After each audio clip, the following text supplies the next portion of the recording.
The Torah is unequivocally the most important and the most valuable book ever written since the creation of the world. And it was written as a guide for the most important people of the world, the 12 tribes of Israel. And according to Jeremiah 31, verse 36, his covenant children will never cease to be a nation before the eyes of our Creator.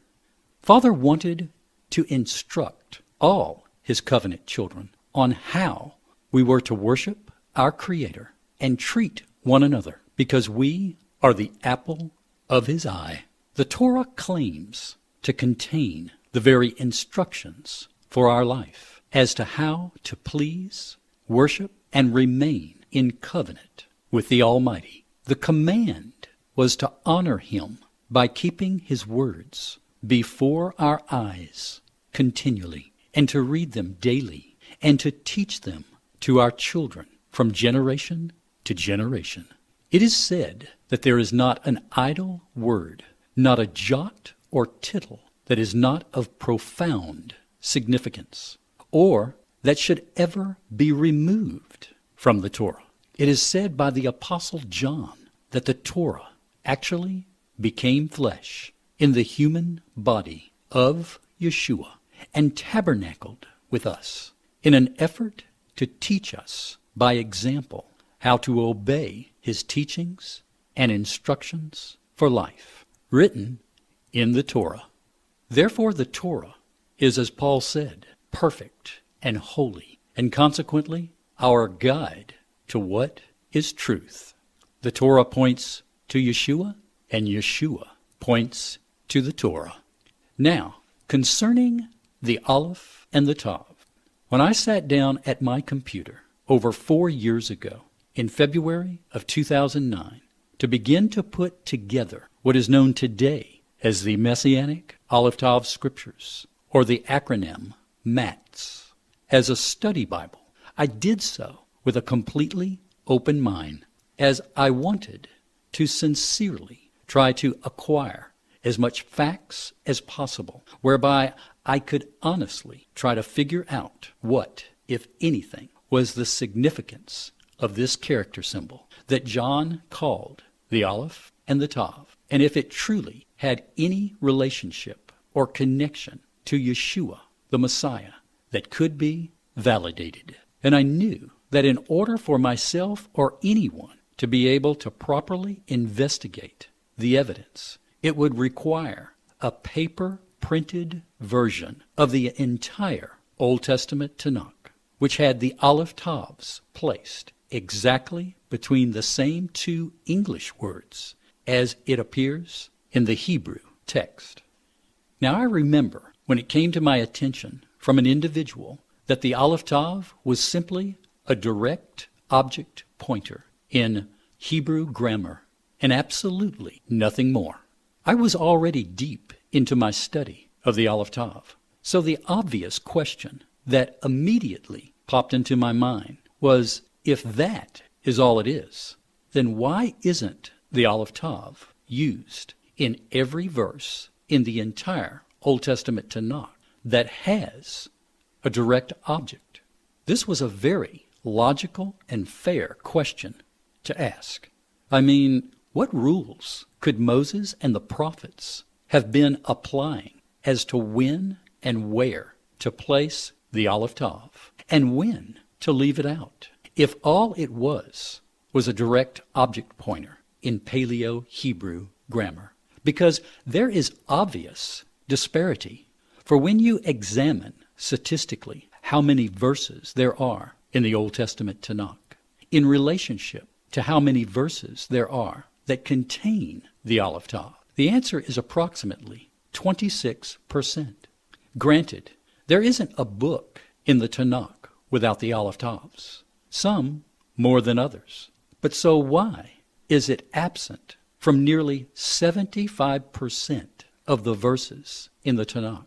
And why are there whole chapters with no Aleph Tavs? This evidence alone clearly points to the fact that whether or not the Aleph Tavs are placed in a verse logically has something to do with the subject matter discussed in the verse. I further noticed that when the transient or action verb in a verse answered the question who or what, and the Aleph Tav was actually pointing out the direct object noun or pronoun in a verse, the reason the Aleph Tav was placed there was because it just so happened that the direct object in the verse was actually related to the Yahed, and that was where, apparently, the Aleph Tav needed to be placed, because of subject matter, and not because of grammar. Proof of this is witnessing hundreds of times the Aleph Tav points out adjectives, adverbs, and even prepositions. This fact alone destroys the direct object pointer theory. Another question that is logical to ask, since we're talking about the most important book ever written in all humanity, what would be the purpose and significance of placing the Aleph Tav as only a Paleo-Hebrew grammar mark? Further research has shown me that apparently, even among the Jewish rabbis, not surprisingly, there is disagreement over the purpose and meaning of the Aleph Tav. I was very pleasantly surprised after I asked a well-known rabbi in Israel, known for his website, Ask the Rabbi, what he thought the Aleph Tav character symbol meant. He sent me a quote from Rabbi S.R. Hirsch, who lived back in the late 1800s and is considered not only a Jewish scholar, but his teachings are still considered relevant for Orthodox Judaism to this very day. Hirsch stated, in fact, the sages do deduce laws from the places where the Aleph Tav appears. The rule is that it is meant to include something above and beyond the limited definition of the word. Rabbi S.R. Hirsch explains that it is related to the word os, or sign, i.e., the thing stands for something more than itself. There have been other very famous Jewish rabbis down through history that also believe the Aleph Tav was a symbol of the divine, like Rabbi Nahum of Gimzu and two of his pupil rabbis, Simeon and Rabbi Akiva, that lived during the 1st century, that did extensive research on the Aleph Tav and believed strongly that it was not a word, but a mark that was a sign of, or invitation to, amplification. And according to their Talmud, wherever there is room for amplification, there is an invitation to see the sign of a divine invitation for some other secret or unwritten meaning. Rabbi Nahum attempted to explain every occurrence of the Aleph Tav in the Torah, and Akiva built on his work, suggesting that every occurrence of the Aleph Tav is meant to indicate the presence of the divine hand.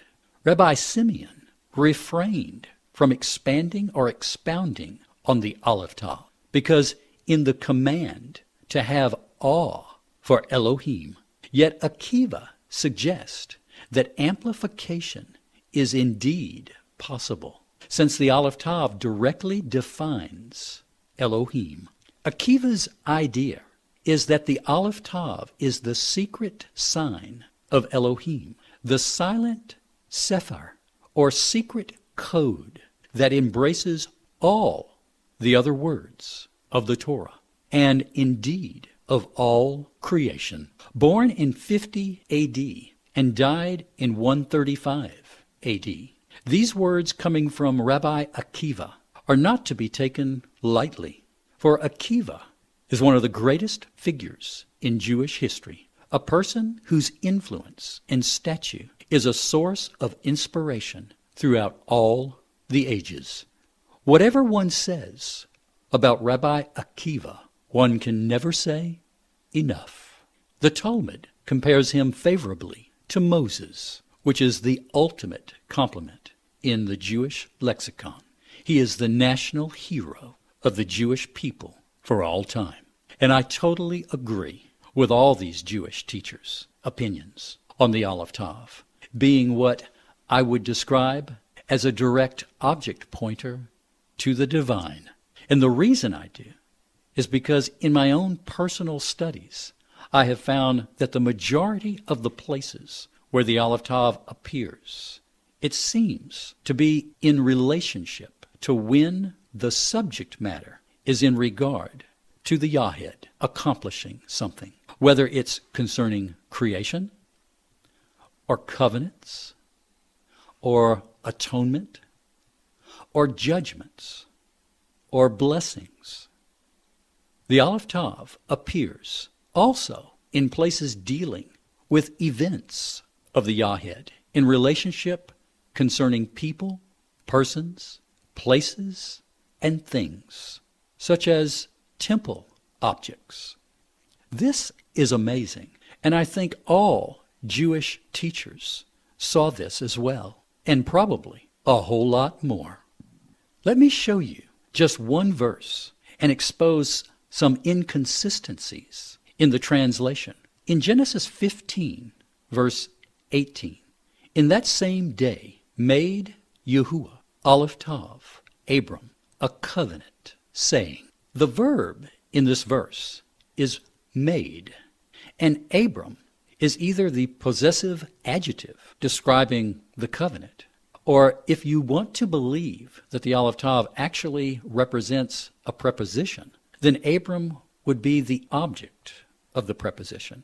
But in either case, the direct object is a covenant, not Abraham, because it answers the question, what was made? To make matters more bewildering, this particular Aleph Tav in this verse, with these vowel points, is sometimes erroneously translated into the English as the preposition with. But we have to remember that originally in Paleo-Hebrew, the Aleph Tav for thousands of years had no vowel points. And if the word with existed at all in Paleo-Hebrew, Moses would have placed it there. But it can be argued that prepositions did not come along in Hebrew until the 8th and 10th century A.D., when the Masoretes began to use vowel points. So to presume that Moses was actually placing the Aleph Tav in this verse to be interpreted as the preposition with is very presumptuous. And for the early translators to occasionally translate some Aleph Tavs as the preposition with, and then leave the vast majority of thousands of Aleph Tavs untranslated and ignored with the same vowel points, is clearly a double standard and adds insult to injury, and shows further proof that the early English translators truly didn't know what to do with this character symbol. I personally would reason that Moses most likely placed the Aleph Tav before Abram as a mark symbolizing the divine hand and the strength of the covenant being made with Abram, and to show the importance and relevance of this divine covenant. And yet today we can add to this reasoning whereby we know that Yeshua is incorporated as the Aleph and the Tav, and that all covenants are through him that were made. And he is also the mediator of all the covenants. And we would further reason that this is the Yahed, the Father and the Son, working together as one, making this covenant with Abram, as symbolized also with the two distinct symbolisms mentioned in verse 17 as the furnace smoking and the lamp burning that passed over the sacrifices. Now here is the Aleph Tav pointing not to the direct object in the verse, but one of hundreds of times when it is pointing to the adjective in Genesis 2:11, and again in Genesis 2:13, and the list goes on and on. Actually, the Aleph Tav appears before this Hebrew word, kale, hundreds of times, and is translated into English into various adjectives and pronouns. In closing, I would like for you to look at this verse in Exodus 20:18, which states, "And all the people saw Aleph Tav's thunderings, Aleph Tav's lightnings, Aleph Tav's noise of the trumpet, Aleph Tav's mountain smoking. And when the people saw it, they moved and stood afar off."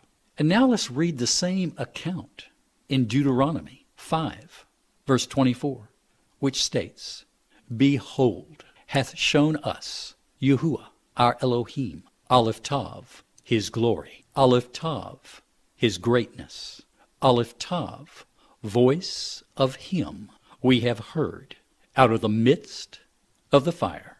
Now let me ask you, who do you think is speaking? Well, the next verse gives us insight. In Deuteronomy 5:25, which states, "Now therefore, why should we die? For will consume us this great fire, if we hear Aleph Tav voice of Yahuwah, our Elohim, any more." It's confirmed again in Deuteronomy 5, verse 28, which states, "And heard Yahuwah, Aleph Tav, voice of your words, when ye spake." Folks, this is the Yahed, and to Moses, this symbol probably represented a connection to the strength of the covenant being made. But today, we have the additional understanding of what the Apostle John proclaimed about the Aleph and the Tav, that it incorporates and represents Yeshua, and that everything is an extension of him. I, too, have a theory about the Aleph Tav and how it was urbanized as nothing more than a direct object pointer in Paleo-Hebrew grammar. From the evidence we have known that originally it was widely taught and believed by prominent Jewish rabbis and sages for thousands of years that the Aleph Tav was very significant because it placed emphasis in the living word of the divine presence or divine hand and directly defined Elohim. And at some point, I believe, when certain powers to be heard of John's revelation, which elevated Yeshua to divinity and consequently connected him to the Aleph and the Tav, this enraged certain teachers and the powers to be within Judaism that rejected Yeshua as both divine or as Messiah.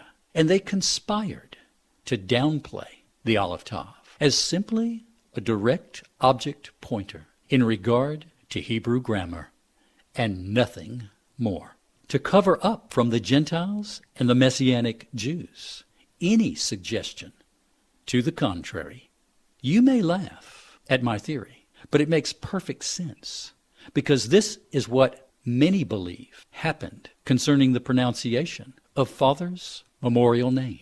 In an effort to keep the Gentiles from blaspheming, it was replaced with the word Lord and God in our English Bibles. So the bottom line, because of all the overwhelming evidence, I have no problem believing the Aleph Tav is a direct object pointer, but not in the sense of Paleo-Hebrew grammar, but in the sense of connecting or pointing to the object in the verse that relates to the working of the amplification of the divine hand of the Yahed. And it makes no difference whether it's pointing to a noun pronoun, adjective, adverb, or preposition, because grammar is not what is at stake here. So to answer the question, does the Aleph Tav include or incorporate Yeshua? Well, if Yeshua is divine, and I believe he is, then at the very least, the Aleph Tav has to incorporate him. And at the very most, it is his mark, revealing his presence as part of the Yahed and the protocol of how Father works, both with and through Yeshua. But let me put it this way. If the world was not created through Yeshua in the beginning, as John proclaims, and if he was not also there when the covenant with Abram was made, as confirmed by Yeshua, with the Yahed, symbolized in the two separate objects as the smoking furnace and the burning lamp that passes over the sacrifices. And if Yeshua was not there dealing with Moses at Mount Sinai face to face, then all believers in Yeshua as Messiah are in idolatry. Yeshua is either part of the Yahed or not. And if the Aleph Tav is a symbol of the divine hand and the strength of the covenant, then make no mistake, it has to incorporate Yeshua because of his deity, as John further proclaimed. And any other theory to the contrary is an agenda to discredit his divine deity. I'm Bill Sanford, trying to put the Aleph Tav in proper perspective in our day. Shalom.